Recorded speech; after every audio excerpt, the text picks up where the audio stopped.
Hello, welcome to the Bounce Back Better podcast. Today I'm talking about fueling from within. I'm talking about how to get motivation and how to stay motivated. So let's jump on into this episode. And I know I'm going to leave you with some fabulous tips on how you can either gain, get, or maintain motivation. Let's jump in.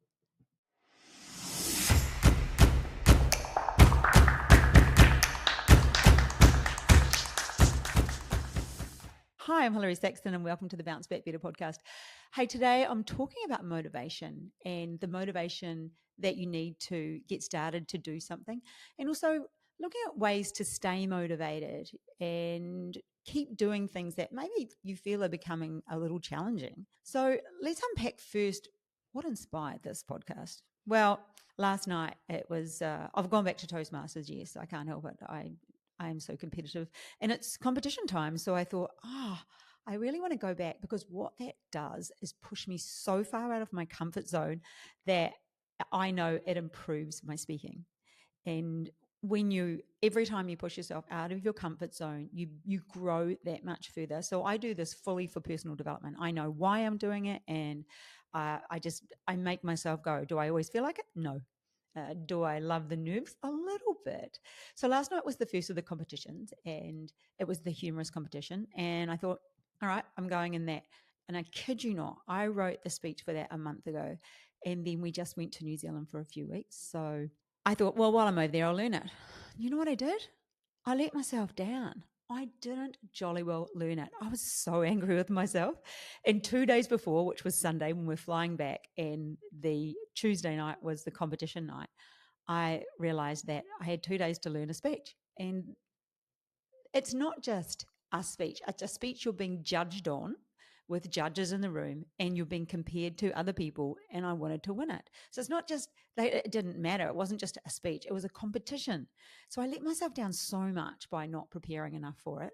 But anyway, I cram learned it, and I had the start nailed, and I just winged the end basically.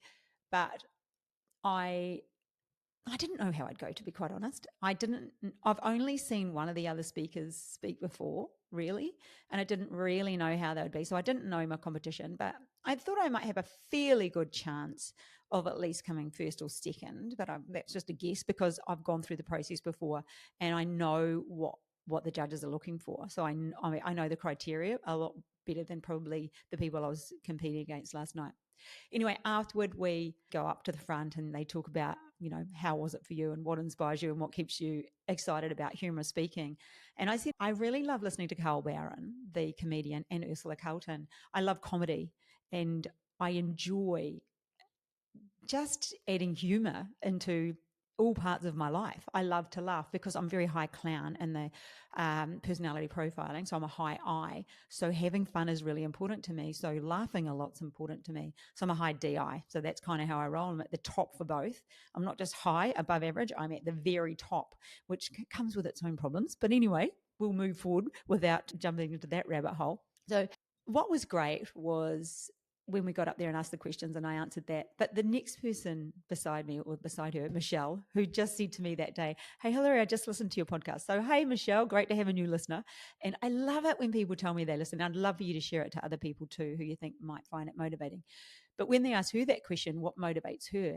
And what got me with her answer, because it's an answer I always use, Michelle, except for last night because I swung it to what keeps me motivated with humor.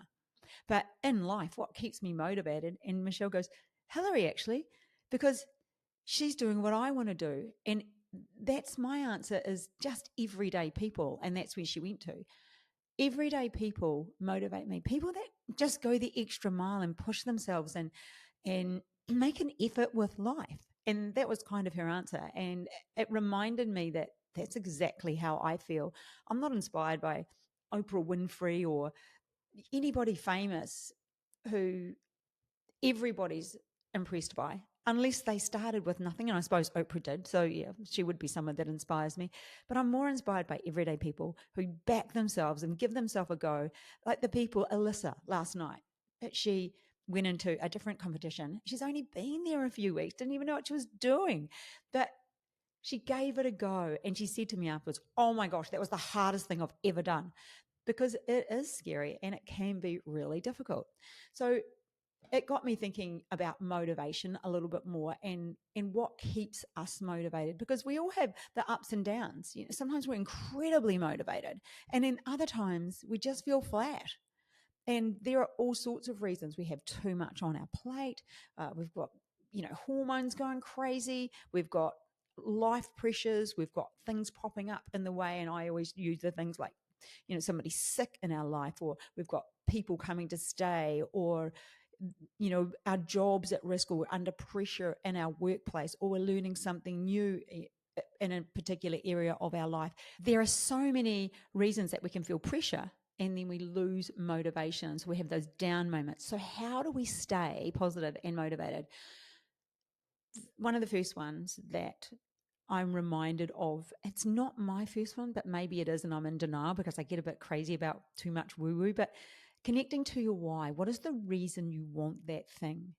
What is the reason that you want to win at that speech? What is the reason that you want to save more money, buy a home, lose weight, get fit, be more happy, run a marathon, learn another language, master AI? What is the reason that you want that? Do a property development. What is the reason that you want that thing? What is your why? And when you really connect with that at a gut level, that makes an impact, because that drives you. It's that reminder. And what then my flip for that would be is the visualizing of it. So visualizing that thing, visualizing your why. So your why might be, for mine last night, it's to improve my speaking, to improve my stage presence, to become better at what I do. And I love the recognition, if I'm really honest. And I love the pressure of the competition. So there are a few boxes that it ticks for me. I enjoy being under pressure, which is kind of a little bit crazy. Some of you might be shaking your head, but I do enjoy that, because I think I enjoy noticing the growth when you look back at where you started to where you are now. The fact that I'm just sitting here staring at a camera, uh, talking to you, and hopefully motivating you or helping you know that you can have what it is that you want. So that's the one thing. Connecting with your why is a great way for you to get started. So see that why, whatever the outcome is that you want, see it. I used to visualize myself on stage as speaking, because that's something that I've always wanted to be really good at. And holy moly, I've taken that road and I'm on that journey. I'm doing it. So for me to realize that I can do it, I have to see it on a regular basis, because remember, we see things in our mind's eye before they happen. Anything that you think about, you're seeing in your head. So by actually choosing to see that thing means you're attracting it to your life. It means you're on your way there, but it's reminding you of your why. So maybe you need to visualize the why. What is it that you want? The next one is to develop that growth mindset. Understand that things don't happen overnight. If you're from New Zealand, there used to be a television ad by Rachel Hunter, and it was about Pantene shampoo. And she said, it won't happen overnight, but it will happen. And I often think of that. I watched a joke, a meme the other day of, who was it? Oh, Meghan Markle saying she teaches her children about yet. I can't do that yet. And I think there's a few more cartoons about that. But this is the work of Carol Dweck. It's that whole, it's not, you don't know now, but it doesn't mean you can't learn it.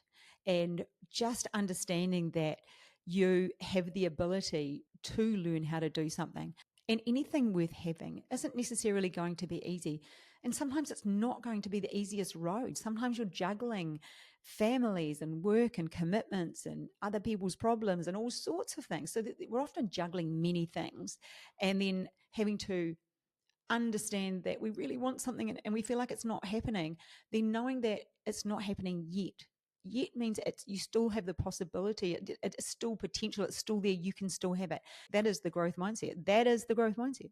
It's just remembering the word yet. I can't do that yet. I remember years ago, I used to want to do chin-ups when I owned my own Pilates studio. And when I initially started, I couldn't do one. By the time I sold that studio, I could do at least 10 chin-ups. Let's go back in time to now. I probably couldn't do one again, but I know that I can get to doing chin-ups and they're not a problem. So you might not be able to do it yet, but you do have the ability to learn. And for some of us, it's a slower journey because there are other things on our plate. But remember, every time that we take a step forward, we are taking a step forward. We are moving forward, and it's better than staying still and not moving forward. So if there's something you want, my friend, you go get it. You go do it. Obviously, the next thing for, well, maybe not obvious to you, but one of the next things for staying motivated is to set a goal around what it is that you want and connect with that goal every day. I already talked about visualizing, but connect with the goal. So you have to set a goal, you have to see the goal, and then you have to step toward the goal. Ironically, I used that last night in my speech. I didn't even know, but you have to set it. And when you set that goal, you're setting that intention for yourself. You're how many times you've heard the story, you might have wanted a new car, and then, or you wanted to buy something new, a particular pair of jeans, maybe in my case, or some shoes, who knows what it was, but you decided you want a new car, and then until you got that new car, you didn't realize how many of those cars were on the road. Maybe it was a blue BMW, my old car. I used to, if I wanted one of those and I've got one now, I'll be like, wow, there's another one. Wow, there's another one. But when you bring it to your attention, then your brain starts noticing, because you've said to your brain, this is important to me. So subconsciously, it starts helping you out. And so setting a goal will make you more motivated. And trust me, write it down, get it out of your head and write it down, and then see it every day. Put it somewhere that you can see it. Oh, that's right, I want to do that, because we forget. We are creatures of habit, and we go over and over and over the same things all of the time. And when we add something new, like a goal that we're not currently working toward, we forget to make that a habit and implementing or putting that into our life, so we actually work toward achieving it. So you need to set yourself a goal, and then you need to see it. So I mean, see it physically, as in what you've written down, but also shut your eyes and visualize it, like I talked about with your why. You need to start seeing in your mind's eye the thing that you want. And that's so simple. You don't have to go and park up at the beach and, zen yourself out with beige clothing on and a glass of mineral water. No, you just be sitting in your car before you start out on your way to work, and right. Or first thing in the morning before you get out of bed. Just see that thing that you want and start believing that it's possible for you. That will help you with that momentum. You also need to start building habits around the thing that you want. So we talked about me going back to Toastmasters to improve my speaking. So my habit now is going there every fortnight and learning and practicing speeches. That's a new habit that I will be implementing into my life. And the way I go about learning a new speech is by usually writing it out, and then I go for a power walk usually and read through it maybe 5 or 6 or 7 times. And then the second or third time I go for that walk, I'm probably well over 50% learning it word for word. And don't get me wrong, competition speaking is different to motivational speaking, which is something else that I like to do. It's not necessarily scripted word for word, but for competition speaking, trust me, I script that thing word for word, because you don't want to miss anything out, and you're on such a close timeline. You work so close to a time that, you just can't wing it. I winged it once a couple of years ago, and I went over by 1 second and I was disqualified. So I'll never wing it again. I just added one small thing in that I thought was okay, and it was great, and it added a bit of humor, but I made me get disqualified. So building in those practices and routines. So for me, it's now every fortnight doing that, and going back into the practice of speech writing. But what is it for you? What do you need to, where's the habit that you need? Because right now, maybe the thing that you want is to learn something new. Maybe it's property development. There's a lot of you in my space, and a lot of you that listen to this that want to do property development. Do you need to spend time going over the courses that you already have to understand them more? Do you need to reach out and have a conversation with something? What is something? Do you need to be on national property data or whatever it is, your search engine? Do you need to research council websites? Is that the thing you need to do? Maybe you want to become more fit and improve your health. So do you need to start going to the gym 3 times a week and actually write down what you're going to do? We need to build in those habits and routines so they become our normal, because like I said before, we have a limited amount of time, and we're such a creature of habit that until we add a new habit in and make it part of our old habits and routines, we won't do it. So we have to remember that we've actually got to make this thing a habit. And by doing the little things like writing out the goals and seeing it in front of you, that is a reminder to create the habit that you need to create. So really be conscious about that. This isn't just sort of oh yeah, that's a good idea.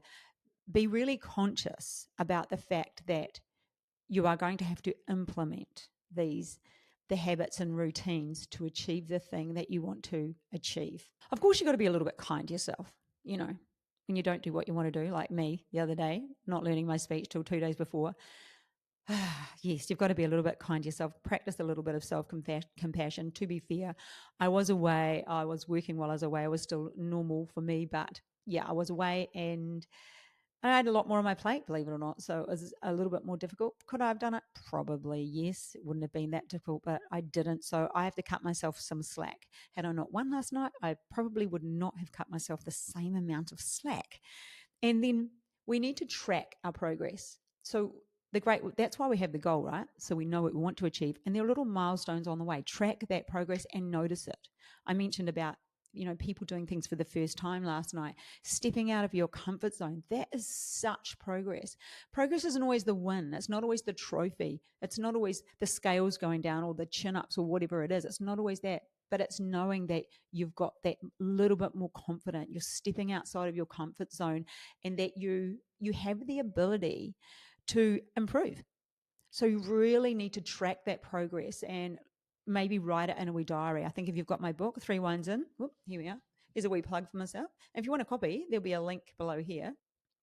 This book's all about self-confidence. We need to be reminded that we have tons of little wins on the way, and we often forget how far we've come. Anything. Maybe you've got an admin job. And even Shelley, that edits my podcast now, she'd never done video editing. And I used to outsource it.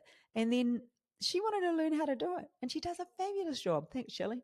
She'll be editing this by this afternoon. But I think we just forget how we improve in life and the new skills that we learn and the things that we achieve. And we just move on because we're so busy being human doings that we forget to congratulate ourselves when we're being a human being. So writing down those wee notes and writing a list of them. And that's in Three Wines in the book. Write a list of your achievements, no matter how small. Do you make a great omelette now and you didn't used to? Just recognize how far you have come and notice how motivated that will make you. Of course, there's the momentum and support. And it's really important that you either have somebody to be accountable to, but gaining that momentum will come, like that momentum will happen more regularly when you have support and when you're accountable to somebody. And I'm a firm believer. The business we're in, we offer a program, like we have a mentoring program. I've worked as a coach for years, but me personally, I've worked with coaches all of my life.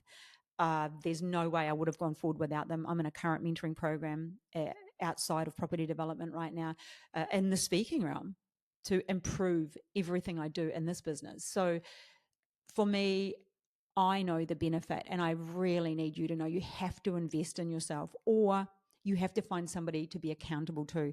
Ideally, both is really worthwhile. But if you can't, then you can't.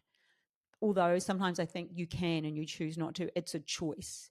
And you might be thinking, it's all right for you to say, but maybe you could barter what you do with what somebody else does. There's always different ways of doing things. It doesn't always have to be the standard way, but find somebody who can motivate you to stay on track. That person who can remind you that you're on a journey and you've got a promise with yourself, and that every time you let yourself down, you start eroding your self-confidence. So don't let yourself down. Don't become that person. Don't have the habit of not doing the thing that you really want to do and letting yourself down. So really working with coaches, I believe it's what's taking me to where I want to go. And I've worked with them. I mean, I'm a nutritionist. I've worked with dietitians many times. I've been a personal trainer. I still work with personal trainers when I want one. I've been Pilates studios. I haven't done private Pilates classes, but I used to manufacture the equipment. I've still at that time I hired a business coach. At that point, I began coaching. I am a business coach, but I still worked with a business coach when I was working more in that space. So everything that I have done, anything I've wanted to achieve, I've won bodybuilding competitions. How? Because I hired personal trainers, even though I was one, because I know I'm going to cheat and I know I won't be bothered sometimes. And when you want to get to a level that's above average, well, then you've just got to invest in yourself. So pretty much even last year with the competitions or the year before with speaking, I had two separate coaches. For me, it's important that you realize that to move forward, if you want to move forward, then you've got to invest in yourself. And like I said, it could be a barter system, it could be anything, but do know that if you want success, you've got to learn from the people who are better than you. That's what it is. You've got to learn from people who have done it before and they are better than you because they know what to do. And that's pretty much the answer, I think, to being excellent at something. And also being open to feedback. If you're not doing something and you've got somebody that you're working with, let them give you the feedback like, hey, you're not doing it. Have the feedback and use it, or listen to what they tell you and critique. You don't have to agree 100%, but you'll hear stuff. Maybe 50% of it, you're like, I'm taking all of that on board, or I will take 50% on board, or whatever it is, but hear feedback. I love feedback. Feedback comes in the form of results that you're getting no matter what you do. That's feedback. And it also comes in the form of somebody else offering it. And to me, feedback is gold. So be really open to accepting feedback, because feedback doesn't have to be negative. Feedback, when it's positive, remember, is also going to help you gain that momentum and feel motivated. And that's what this is all about, how you maintain motivation to achieve the thing that you want to achieve. A really big one that a coach once taught me that I work with, and I use it all the time. Hilary, 80% started is better than 100% not done. Just do it. Stop overthinking it. Start taking those steps and critique on the way. Oh my goodness. If you were to look at my website right now, and don't, please, it's not fully done. It's in progress, because I'm not really sending people to it right now, but I'm working through it as I'm going through the other programs. So I'm just changing bits. In fact, I think there's even blank video spots on there if you go in a few pages from memory. But I just know that you've got to take action, and with that action comes traction and momentum follows. So every time you take some actions toward the thing that you want to achieve, you will start getting there. You don't have to be perfect. You've just got to start taking actions, and momentum will follow. That is a piece of gold, and that is really worth hearing from me today. I feel like I could go on with this topic for so long, because I've been coaching for so long in my life. So I know so much about what keeps people motivated and what keeps me motivated. But always know you're not always going to feel like it. You do not always feel like doing the thing that you need to do to get to where you want to go. So often you do not feel like it. It's the last thing you feel like. Do you always want to eat the salad when there's burgers and fries? No. Do you always want to get out of bed and go exercise, or exercise at the end of the day when you're a busy mum or a busy person? No. But you know what? You have to. Sorry to tell you, if you don't, then you're going to stay where you are. And you have to decide whether staying where you are is more painful than taking the action when you don't feel like it. And that is it. So make that choice right now. How painful is you staying where you are and not achieving the thing that you want, versus those actions that you take when they're the days that you don't want to do them? That is your question to answer. And that's when you go right back to reflecting on the goal and visualizing it and seeing it and using that momentum and realizing that it's just those small steps every day, and having accountability and having a coach. All of these things just feed into each other. If you do not all of these things, but some of them, you will definitely feel more motivated. And that's another thing. Watch what's going in. What are you putting into your head? Do you sit down at night and watch countless Netflix movies about murder or drama or rubbish? Or, and that's okay. That might be a switch off time. But if it's all the time, do you need to put some positive stuff in? When I go to the gym, I never listen to music. I'm a podcaster on topics that I want to know. I listen to Gary Vee. I listen to all sorts of motivating things that make me feel fired up inside. And in fact, when we were just away in New Zealand last week, I listened to podcasts, and then afterward, I just went to a cafe and got a piece of paper and started writing things out, because it inspired me and I feel motivated. So finding the thing that when you listen to, and for you today, it could be this. It could be you listening to this makes you feel like, oh yeah, I'm going to do that. I'm going to do that thing, and sitting down and writing it down and making that promise to yourself that you will do it. This is how you maintain motivation, by finding the things that fill you up with motivation. And then looking for role models, like I said, with coaches, but this all started with Michelle's comment last night about being inspired by other people, by everyday people, and they inspire me, Michelle. You know, when you see somebody who stepped out of their comfort zone or did something that wasn't necessarily easy, and you're like, yeah, you. To be around people who inspire you, be around those people, connect with them, use their energy, soak up their energy, which leads me to the other part, which is in my book, Three Wines. And there are people sometimes you have to eliminate from your life that aren't good for your energy, and that's okay. You know, they just you don't have to not see them ever again. You just see less of them.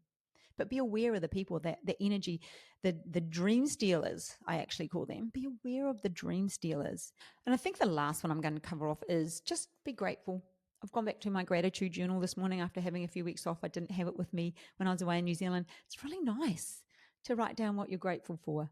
It's a good feeling, and it's a reminder of how good life is, because sometimes we wake up and we don't think life is good. We think it's a big poo sandwich, and, you know, some bad stuff's happened in it, and we're feeling a bit frustrated about that. So when we are reminded to be grateful, then wow, it actually changes the way we see things. I've said it before in other podcasts. When you change your specs, you change what's next. Meaning, when you choose to see things differently. If you wake up, you're having a bad day and everything's frustrating. Oh my gosh, this is reminding me of Monday this week.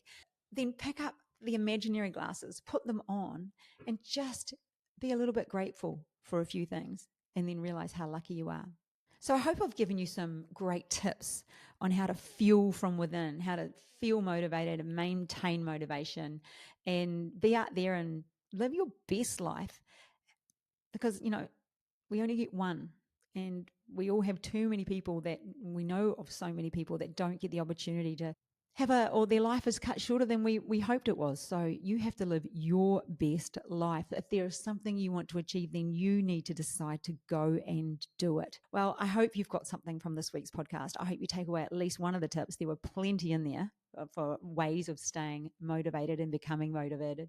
Also, please remember to text a friend and tell them how amazing they are. I say it every week. I want to know, did you do it? If you didn't, I would love for you to do that this week. And lastly, share this with somebody if you think it was useful and they might get something from it. Other than that, I shall catch you next week. Have a fabulous week. Yeah, bye for now.